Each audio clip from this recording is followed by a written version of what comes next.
Esther 4.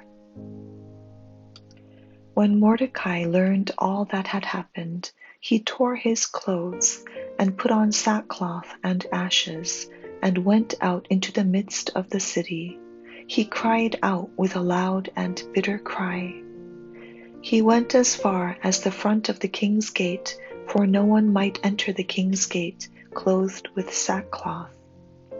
And in every province where the king's command and decree arrived, there was great mourning among the Jews, with fasting, weeping, and wailing, and many lay in sackcloth and ashes.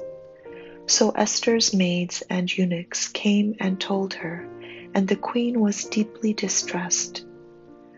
Then she sent garments to clothe Mordecai and take his sackcloth away from him, but he would not accept them. Then Esther called Hathach, one of the king's eunuchs, whom he had appointed to attend her, and she gave him a command concerning Mordecai, to learn what and why this was. So Hathach went out to Mordecai in the city square that was in front of the king's gate, and Mordecai told him all that had happened to him, and the sum of money that Haman had promised to pay into the king's treasuries to destroy the Jews. He also gave him a copy of the written decree for their destruction, which was given at Shushan, that he might show it to Esther and explain it to her, and that he might command her to go in to the king to make supplication to him and plead before him for her people.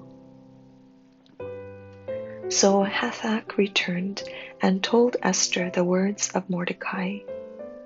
Then Esther spoke to Hathach and gave him a command to Mordecai.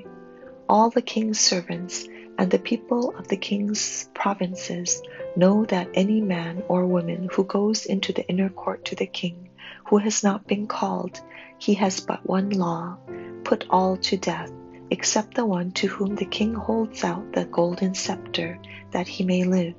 Yet I myself have not been called to go in to the king these 30 days. So they told Mordecai Esther's words. And Mordecai told them to answer Esther, "Do not think in your heart that you will escape in the king's palace any more than all the other Jews. For if you remain completely silent at this time, relief and deliverance will arise for the Jews from another place, but you and your father's house will perish. Yet who knows whether you have come to the kingdom for such a time as this?" Then Esther told them to reply to Mordecai,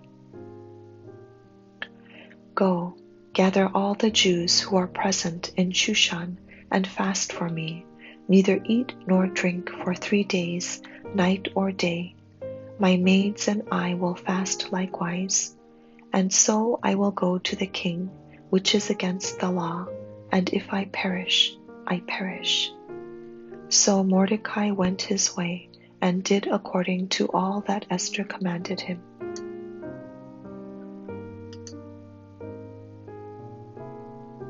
에스더 4장.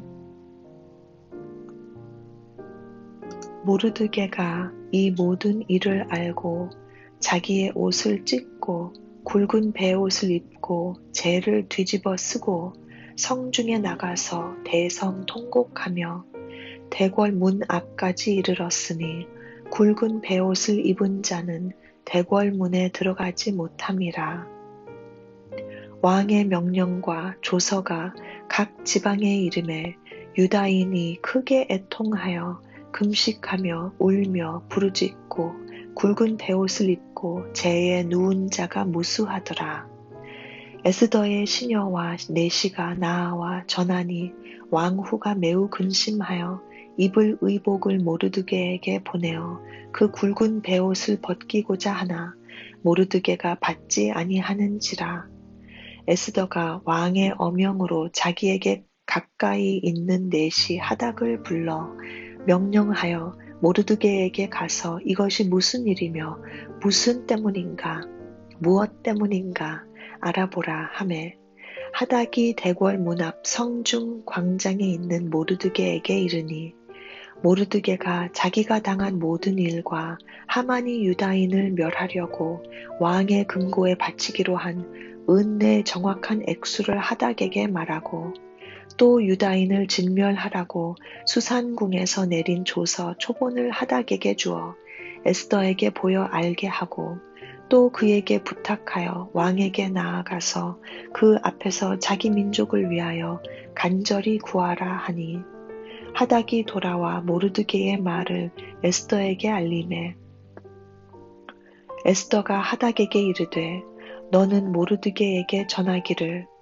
왕의 신하들과 왕의 각 지방 백성이 다 알거니와 남녀를 막론하고 부름을 받지 아니하고 안뜰에 들어가서 왕에게 나가면 오직 죽이는 법이요 왕이 그 자에게 금규를 내밀어야 살 것이라. 이제 내가 부름을 입어 왕에게 나아가지 못한 지가 이미 30일이라 하라 하니라. 그가 에스더의 말을 모르드게에게 전하매 모르드게가 그를 시켜 에스더에게 회답하되 너는 왕궁에 있으니 모든 유다인 중에 홀로 목숨을 건지리라 생각하지 말라.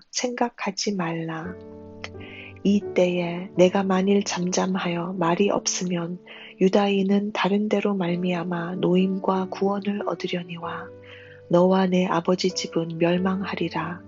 내가 왕후의 자리를 얻은 것이 이 때를 위함이 아닌지 누가 알겠느냐 하니 에스더가 모르드게에게 회답하여 이르되 당신은 가서 수산에 있는 유다인을 다 모으고 나를 위하여 금식하되 밤낮 3일을 먹지도 말고 마시지도 마소서.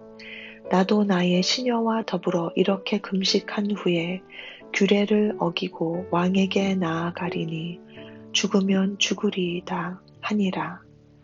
모르드게가 가서 에스더가 명령한 대로 다 행하니라.